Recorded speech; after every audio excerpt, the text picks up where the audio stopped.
তো বিজ্ঞানী বাটনার সঙ্গে ছাত্ররা বলছেন, স্যার আপনি বলুন যে ইসলামকে ভালোবাসেন, মুসলিম নন কেন? এই উত্তরটা আমাদের একটু দিতে হবে। ভাইরা আমার, বাপজিরা আমার, উত্তরটা আপনারা শুনতে রাজি আছেন তো? খুব গভীর মন দিয়ে আমার দিকে লক্ষ্য করুন, তাহলে বুঝতে পারবেন বর্তমান পার্থিব জীবনে, বর্তমান প্রেক্ষাপটকে কেন্দ্র করে আমি এই ইতিহাসটুকু আপনাকে বোঝাচ্ছি যে বর্তমান যুগের মুসলমানেরা ইসলামকে পাওয়ার পরেও, কোরআন হাদিসকে পাওয়ার পরেও এরা কোরআন হাদিসের মূল্যায়ন দেয় না, মূল্য দেয় না, এর গুরুত্ব বোঝে না। বিজ্ঞানী বাটনার শো বুঝেছেন, কিন্তু আমরা আমাদের কোরআন হাদিসকে পাওয়ার পরেও আমরা বুঝতে শিখিনি। ছাত্রদের সামনে বলছেন, বাবা তোমরা বুঝবে না, আমি ইসলামকে ভালোবাসি, মুসলিম নয় কেন? তোমরা ক্লাস শুরু করে দাও। বলছেন, স্যার আপনাকে বুঝিয়ে বলতে হবে আপনি ইসলামকে ভালোবাসেন, মুসলিম নন কেন? এতটুকু আমাদের উত্তর দিতে হবে, না হলে আজকে আপনাকে আমরা ছাড়বো না। বলছেন, বাবা তাহলে তোমরা শোনো, যখন ছাড়বে না বলছে তখন তোমরা আমার কাছে অ্যান্সারটা একটু নাও, ভালো করে বুঝবে। আমার একদিন মনের পিপাসা জাগলো। ভাই মনের পিপাসা জাগলে কি করতে হবে? পানি পান করতে হবে। তো এই পানি পান করার জন্য আমি খুব কাকুতি মিনতি করছি, কোথায় পানি পাবো? ছুটতে ছুটতে চলে গেলাম একটা টিউবওয়েলের কাছে। টিউবওয়েলের কাছে স্বাভাবিকভাবে যাওয়ার পরে একটা মনের মানুষের আনন্দে আত্মহারা হয়ে যাবে যে না এবার আমি পানি পান করতে পারবো। তো বিজ্ঞানী বাটনার শো বলছেন যে আমি টিউবওয়েলের কাছে গেলাম, যাওয়ার পরে আমি যখন দেখলাম যে এই হাতুড়িটা যখন তুলে দাবতে গেলাম, তখন দেখা গেল হাতুড়ির ভিতরে ওই যে অসারটা লাগানো আছে সেই অসারটা পড়ে গেছে, হাতুড়ি ভাঙা, সেখানে আমার পানি পান করা হলো না। ভাই যদি অসারটা পড়ে যায় তা আমরা পানি পান করতে পারবো? বা সেই টিউবওয়েল থেকে পানি উঠবে? উচ্চ স্বরে বলুন, উঠবে? উঠবে না। তো বিজ্ঞানী পার্টনার সব বলছেন আমি পানি পান করতে পারলাম না, মনের তৃষ্ণা নিবারণ হলো না, মনেই থেকে গেল। ছুটতে ছুটতে চলে গেলাম একটা কুয়োর কাছে। আপনারা বোঝেন তো কূপ ইন্দ্রা আগেকার যুগে প্রায় মসজিদে থাকতো বা অনেকের বাড়ি গ্রামে পাড়ায় মহল্লাতে থাকতো, সেখান থেকে পানি তুলে আমরা আমাদের কাজে ব্যবহার করতাম। তো বিজ্ঞানী বাটনার শো বলছেন ছুটতে ছুটতে চলে গেলাম একটা কূপের কাছে, কুয়োর কাছে। যাওয়ার পরে দেখলাম সেখানে মাথায় হ্যাট করে সেখানে তলে পানি আছে, জল জল করে জ্বলছে, কিন্তু সেখান থেকে পানি তুলে কি করে পান করব? মনের তৃষ্ণায় কাকতি মিনতি করছে আমি, মনের তৃষ্ণা কি করে নিবারণ করব? বিজ্ঞানী বাটনার শো বলছেন, বাবা তোমরা শোনো, আমি সেই কূপের মধ্যে একটা সাইডে দড়ি পেলাম রসা, আর একটা ঘটি পেলাম, ঘটিটাকে বাঁধলাম, তারপরে ঘটিটাকে যখন পানির দিকে নিচে নামিয়ে দিলাম, তখন দেখা গেল রসাটা এতটাই বড় ছিল যে সেই ঘটিটা পানিটাকে আর ছুঁতে পেল না। আর মাত্র পানিটাকে পাওয়ার জন্য 2 হাত দড়ির প্রয়োজন, কিন্তু সেই দড়ি আর আমি ম্যানেজ করতে পারলাম না। সেখানে মনের তৃষ্ণা থেকে গেল, নিবারণ হলো না। ছুটতে ছুটতে চলে গেলাম মনের তৃষ্ণা নিবারণ করার জন্য একটা জলাশয় আপনারা বোঝেন, একটা পুকুরের মতো যেখানে অনেক জল থাকে, জি সেই জলাশয়ের মধ্যে আমি চলে গেলাম। সেখানে দাউ দাউ করে জ্বলছে জল, কিন্তু আমি আমার মনের তৃষ্ণা নিবারণ করার জন্য হাঁটু পর্যন্ত প্যান্টটাকে তুলে আমি নিচের দিকে নেমে গেলাম। কিন্তু নিচের দিকে নামার পরে মনের তৃষ্ণা নিবারণ করার জন্য আঁচল ভরে যখন পানি তুলে যখন পান করতে যাব, আমি বিজ্ঞানী বাটনার শো, আমার বিবেক আমাকে বলছে বিজ্ঞানী বাটনার শো তুমি তোমার ডান সাইডে চেয়ে দেখো। স্টপ, তুমি পানি পান করো না, ডান সাইডে চেয়ে দেখো। যখন আমি বিজ্ঞানী ডান সাইডে চেয়ে দেখলাম অসংখ্য মৃদুলাস ভাসছে, যার ভিতরে এক একটা পোকা হয়ে গেছে। বাঁ সাইডে চেয়ে দেখলাম অসংখ্য মৃদুলাস। আমার জ্ঞান বিবেক আমাকে বলছে বিজ্ঞানী বাটনার শো, এই পানি যদি তুমি পান করো তোমাকে সংক্রমণ ব্যাধিতে গ্রাস করবে, অতএব এই পানি পান করা তোমার যাবে না। ভাইরা আমার, বাপজিরা আমার, এবার বিজ্ঞানী বাটনার শো বলছেন ছাত্রদের, বাবা তোমরা ক্লাস শুরু করো। বলছে, স্যার আপনি ইসলামকে ভালোবাসেন, মুসলিম নন কেন? এতটুকু তো আমাদের বোঝাতে হবে। স্যার বলছেন, বাবা তোমরা বুঝতে পারোনি? তো বলছে, স্যার আমরা বুঝতে পারিনি, একটু বুঝিয়ে বলুন। এবার তখন স্যার যে কথাগুলো ছাত্রদের সামনে বলেছেন আমি আপনাদের সামনে বলছি, ভালো করে শুনুন। বিজ্ঞানী বাটনার শো তিনি তিনার স্টুডেন্ট ছাত্রদের সামনে বলছেন, ও বাবা প্রাণের ছাত্র স্টুডেন্ট, তোমরা শুনে নাও। একদিন আমাকে ধর্মের পিপাসা জাগলো অন্তরে, অন্তরে আমাকে ধর্মের পিপাসা জাগলো। সেই ধর্মের পিপাসা নিবারণ করার জন্য পৃথিবীর বুকে যত ধর্মাবলী গ্রন্থ রয়েছে, আপনার কেনা হিন্দু খ্রিস্টান জৈন বৌদ্ধ, সারা পৃথিবীতে যত ধর্মাবলী গ্রন্থ রয়েছে, আমি সমস্ত গ্রন্থগুলিকে এক এক করে মন্থন করতে আরম্ভ করলাম। সমস্ত গ্রন্থ মন্থন করার পরে কোনো ধর্মাবলীর গ্রন্থ আমার মনে তৃষ্ণা নিবারণ করতে পারল না। সর্বশেষে আমি কোরআনের কাছে চলে এলাম। এই কোরআনটা কাদের কিতাব, কাদের উপরে অবতীর্ণ হয়েছে সেটা আমি রিসার্চ করতে লাগলাম। কিন্তু এই যে ধর্মের মানুষের কাছে কোরআন অবতীর্ণ হয়েছে সেটা হলো ইসলাম জাতি, মুসলমান ধর্ম। এই ধর্মাবলী গ্রন্থ আল কোরআনকে আমি এক এক করে রিসার্চ করতে আরম্ভ করলাম। কার উপরে অবতীর্ণ হয়েছে সেটা হলেন আমাদের আখিরি নবী জনাবে মুহাম্মদুর রাসূলুল্লাহ সাল্লাল্লাহু আলাইহি ওয়াসাল্লামের উপরে অবতীর্ণ হয়েছে। এই কোরআনকে আমি এক এক করে যখন মন্থন করতে আরম্ভ করলাম, পৃষ্ঠার প্রথম পৃষ্ঠা যখন আমি খুললাম তখন সূরা ফাতিহাটা লেখা আছে, লিপিবদ্ধ করা আছে। সেটাকে আমি মন্থন করতে আরম্ভ করলাম। কত না সুন্দর ভাষায়, কত না সুন্দর ব্যাখ্যা বিশ্লেষণ। আমি তারপরে দ্বিতীয় সূরাতে গেলাম।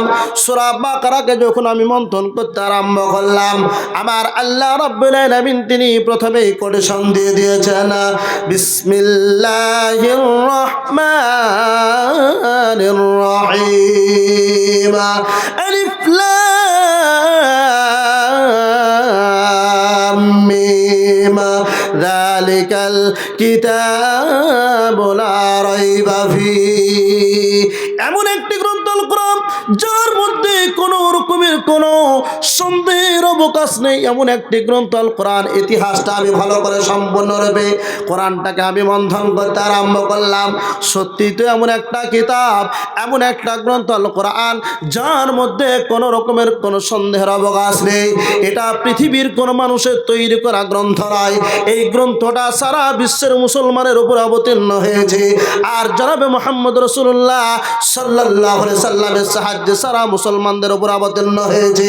এই কোরআনটাকে আমি যত গভীর বিশ্লেষণ করি, ব্যাখ্যা করি, যত ইতিহাস পড়তে যাই, এই কোরআনের আলোচনা যেন মনে হয় আমার অন্তরে নতুন নতুন আলোচনা। কিন্তু বাবা প্রাণের স্টুডেন্ট ছাত্ররা তোমরা শুনে নাও, এই কোরআনকে আমি এর জন্য বিশ্বাস স্থাপন করে ভালোবাসি, কিন্তু আমি ইসলাম ধর্ম গ্রহণ করতে পারি না। এবার তোমরা শুনে নাও, আমি বিশ্ব নবী যে নবীর উপরে এই কোরআন অবতীর্ণ হয়েছে, আমি বিশ্ব নবীর জন্য আমি রিসার্চ করেছি। বিশ্ব নবীর ব্যাপারে সমস্ত বিষয়টা মন্থন করেছি। সমস্ত বিষয়টা আমি তথ্যটা সংগ্রহ করে বিশ্ব নবীর ব্যাপারে আমি জেনেছি। তিনি তেনার জীবনীটাকে পড়েছি। সমস্ত বিষয়টাকে আমি মন্থন করার পরে এই বিশ্ব নবী জনাবে মুহাম্মদুর রাসূলুল্লাহ সাল্লাল্লাহু আলাইহি সাল্লাম এমন একজন ব্যক্তি পৃথিবীর বুকে আল্লাহ রাব্বুল আলামিন পাঠিয়েছেন যার মধ্যে কোনো রকমের কোনো সন্দেহের অবকাশ নেই। ইনি একজন উত্তম ক্যারেক্টার মানুষ। অতএব ভাইরা আমার, বাপজিরা আমার, বিজ্ঞানী বাটনার সহ বলছেন কোরআন সত্য, হাদিস সত্য, বিশ্ব নবী সত্য, কিন্তু আমি ইসলামকে গ্রহণ করতে পারিনি। আমার একটা কারণ রয়েছে আমার প্রাণের স্টুডেন্ট ছাত্ররা। কারণটা কি? আমি ইসলামকে গ্রহণ করতে পারিনি। কোরআন সত্য, বিশ্বনবী জনাবে মুহাম্মদ রাসূলুল্লাহ সকলে বলুন সাল্লাল্লাহু আলাইহি সাল্লাম, এনার চরিত্র সত্য, ভালো, উত্তম, পৃথিবীর বুকে উত্তম চরিত্রের অধিকারী ইনি একজন ব্যক্তি যেনার নাম হচ্ছেন জনাবে মুহাম্মদ রাসূলুল্লাহ সাল্লাল্লাহু আলাইহি সাল্লাম। কিন্তু আমি ইসলাম গ্রহণ করতে পারিনি। কেন? যে একজন মুসলমান সে একজন ডাকাত। মুসলমানরা ডাকাত নয় ভাই। একজন মুসলমান সে চোর, একজন মুসলমান সে ব্যভিচারী, একজন মুসলমান সে মদ্যপানকারী, একজন মুসলমান সে পৃথিবীর যত বড় জঘন্য গুনাহ আছে গুনায় তারা জর্জরিত। মদ, সিগারেট, বিড়ি, গুটকা, গুল, খৈনি, জর্দা এদের সমাজটা ভরপুর কালো কুৎসিত করে দিয়েছে। অতএব আজকে আজকেও যদি আমি ইসলামকে গ্রহণ করি আর যদি মুসলমান হয়ে যাই, না জানি তাদের মতো আমি ডাকাত চোরে লিপ্ত হয়ে যাব। অতএব ভাইরা আমার, বাপজারা আমার, আমি ইসলামকে ভালোবাসি, এজন্য আমি ইসলামকে গ্রহণ করতে পারিনি, আমি মুসলমান হইনি। আমি কোরআনকে সত্য জেনেছি, বিশ্বনবীর মতো একজন মহামানব ব্যক্তি, তিনার ক্যারেক্টার সত্য, তিনার উত্তম ক্যারেক্টারের অধিকারী তিনি, কিন্তু আমি ইসলামকে গ্রহণ করতে পারিনি। যারা মুসলমান, যাদের উপরে কোরআন অবতীর্ণ হয়েছে, যারা কোরআনকে পেয়েছে, বিশ্বনবীর মতো অমীয় বাণী যারা পেয়েছে, এরপরেও এই মুসলমান জাতি কোরআনের সুশীতল ছায়াতল আশ্রয় গ্রহণ করতে পারেনি, কোরআনকে বিশ্বাস স্থাপন করে না, কোরআনকে তাকের মধ্যে রেখে দিয়ে এদের মন চাহে জিন্দেগি এরা অতিবাহিত করছে, যার ফলে সর্বক্ষেত্রে পৃথিবীর প্রত্যেকটা জায়গাতে আপনারা মিডিয়ার যুগ, ভাইরা আমার, বাপজারা আমার, প্রত্যেকটা মুহূর্তে সে খবর আপনারা পাচ্ছেন, যার ফলে আজকে মুসলমানরা প্রত্যেকটা বিশ্বের আনাচে কানাচে মার খাচ্ছে। জি, সত্য না মিথ্যা বললাম ভাই? বাস্তব সত্য কথা বলছি, বাস্তব সত্য কথা বলছি। আজকের এই যে জলসা, সুবহানাল্লাহ, একটা শুধু আপনাদের মকরমপুরে জলসাটা হচ্ছে না, আপনাদের বেলডাঙ্গা থানাতে প্রায় মোটামুটি 3 জায়গায় 4 জায়গায় জলসা হচ্ছে। তো সেখানে মা বোনদের এমন একটা ভিড় আর এমন একটা বেহায়া বেপরদার মতো চলাফেরা। মুসলমান জাতি কোথায়? দেবগ্রামে কোনো কাজের ক্ষেত্রে গিয়েছিলাম আজকে, তো একজন মানুষ বলছেন, ছি ছি ছি ছি, আস্তাগফিরুল্লাহ, মহিলারা সব, মেয়েরা সব বেপরদায় চলাফেরা করছে, বেপরদা। উনি একাই বলছেন, উনি একাই বলছেন। তা আমি বলছি, ভাই কি করে বুঝলেন? সুবহানাল্লাহ। উনি তখন বলছেন, আমি মরার পরে মনে হয় আমার স্ত্রীটাও বেপরদায় চলাফেরা করবে। জি, উনি বলছেন যে আমি মরার পরে আমার স্ত্রীটাও বেপরদায় চলাফেরা করবে, মানে নিজের স্ত্রীর ওপরেও ভরসা পাচ্ছেন না। ভাইরা আমার, বাপজারা আমার, তো ওটাই বাস্তব ঘটছে। আমি আপনাদের বলছি, ভালো করে শুনুন, যারা এখনো পর্যন্ত এদিকে ওদিকে টহলদারি মারছেন, ঘোরাফেরা না করে কোরআনের সুশীতল ছায়াতল আশ্রয় গ্রহণ করুন, কোরআনকে মানুন, কোরআনকে বুঝুন, বিশ্বনবীর হাদিসকে মানুন, জীবনটাকে ওই দিকে অতিবাহিত করুন। বিজ্ঞানী বাটনার শো, তিনি একজন খ্রিস্টান মানুষ, কোরআনকে রিসার্চ করলেন, কোরআনকে মন্থন করলেন, মনের তৃষ্ণা কোরআনে নিবারণ করলো, কিন্তু ইসলামকে গ্রহণ করতে পারলেন না। কেন? যে মুসলমানদের যে চরিত্র, আজকে মুসলমানদের যে অবস্থা, আজকে আপনি আপনার পাড়ায় মহল্লায় কতটা আপনি কোরআন পান্নেওয়ালা ব্যক্তিকে পাবেন? সুবহানাল্লাহ। আজ থেকে 20 বছর পূর্বে আপনার দাদি, আপনার নানি, আপনার নানা, আপনার দাদু, এরা ঘরের কোণাতে কোরআন তেলাওয়াত করতো। ভাইরা আমার, বাপজারা আমার, যার জন্য আজকে দারুল কোরআন, এই কোরআনের একটা সুবহানাল্লাহ দার্স তাদরিসের প্রশিক্ষণ কেন্দ্র খোলা হয়েছে, যার উন্নতিকল্পে আজকে জলসা। আমরা প্রত্যেকে ইনশাআল্লাহ আমাদের ছেলে মেয়েদের কোরআনের শিক্ষা দেব। বলুন, শিক্ষা দেবো ইনশাআল্লাহ, ইনশাআল্লাহ। হাত উত্তোলন করুন ভাই, কে কে ছেলে মেয়েদের কোরআনের শিক্ষা দেবেন? আমি আপনাদের উদ্দেশ্য বলি, যদি আপনি আপনার ছেলেকে কোরআন হাদিসের শিক্ষা না দিতে পারেন, আপনার জীবনটা ব্যর্থ ভাই। আমি তো বলে থাকি আমার জ্ঞানে, বাঁঝা ওই ব্যক্তি নয় যার ছেলে মেয়ে নয়, সেই ব্যক্তি প্রকৃত বাঁঝা নয়। বাঁঝা হচ্ছে ওই ব্যক্তি যার 3টে 4টে 5টা সন্তান আছে, অথচ মরার পরে অন্তিম যাত্রা শেষ নামাজটুকু পিতার সামনে দাঁড়িয়ে যদি না পড়াতে পারে, তাহলে সে প্রকৃত বাঁঝা। মরার পরে পিতামাতার কবরের কাছে গিয়ে আল্লাহর কাছে যদি 1 ফোঁটা চোখের পানি ফেলতে না পারে, দুনিয়ার জীবনে সন্তান জন্ম দিয়ে কতটুকু আপনি লাভবান হয়েছেন?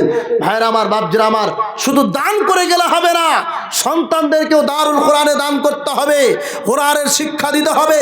বর্তমান যারা মনে করছেন এই কোরআন হাদিসের বিদ্যা ফকিরি বিদ্যা, ও ফকিরি বিদ্যার মানুষের আপনারা শুনে রাখুন, যদি এই ফকিরি বিদ্যার একজন আলেমকে, একজন হুজুরকে, একজন হাফেজকে, একজন মাওলানাকে যদি আপনার মরার পরে জানাজাটু নামাজটুকু যদি না পড়াতে দেওয়া হয়, আপনার লাশটা কুকুরে টেনে নিয়ে বেড়াবে।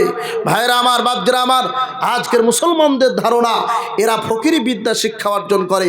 মুসলমান, আপনাদের কথা বলছি, বেলডাঙ্গার মাটির কথা বলছি। ভাইরা আমার, বাপজারা আমার, এমনও বেলডাঙ্গার মানুষ আছে যারা যাদের ছেলেদেরকে বেধর্মীদের কৃষ্টি কালচার, বেধর্মীদের শিক্ষা দীক্ষায় শিক্ষিত করছে। প্রণব ভারতী আপনাদের আছে না নেই? এই প্রণব ভারতীতে অসংখ্য মুসলমানের ছেলে যারা পড়াশোনা করে, অথচ এই বেধর্মী কৃষ্টি কালচারে যাদেরকে শিক্ষা দীক্ষা দেওয়া হয় দাঁড়িয়ে প্রস্রাব করবে, আল্লাহ বলে কিছু নেই। এই সমস্ত শিক্ষা দীক্ষা দেওয়া হয় প্রণব ভারতীতে। সরস্বতী দেবী পাবলিক স্কুল, রবীন্দ্রনাথ ঠাকুর, ঈশ্বরচন্দ্র বিদ্যাসাগর, এই সমস্ত বেধর্মীদের শিক্ষাঙ্গনে আমরা আমাদের সন্তানদেরকে মানুষ করছি। আর দারুল কোরআন এত বড় একটা প্রশিক্ষণ কেন্দ্র, পৃথিবীর সর্বশ্রেষ্ঠ গ্রন্থ আল কোরআন, এই কোরআনের জায়গাটাকে আমরা ছেড়ে দিয়ে অনেক মুসলমান মনে করে এটা ফকিরি বিদ্যা। এই বিদ্যা শিক্ষা অর্জন করলে হাতে চেক নিয়ে বেড়াতে হয়, ঝোলা হাতে করে নিয়ে বেড়াতে হয়। সুবহানাল্লাহ। ভাইরা আমার, বাপজিরা আমার, এই চিন্তাধারা, এই টেন্ডেন্সি আপনার মাথা থেকে দূর করতে হবে। ছেলেকে দারুল কোরআনে ভর্তি করতে হবে। কোরআনের যেখানে দাস তাদরিসের কাজ হয়, আল্লাহ রসুলের সঙ্গে আগে পরিচয় করাতে হবে। ভাইরা আমার, বাপজিরা আমার, বিষয় আমার এটা নয়।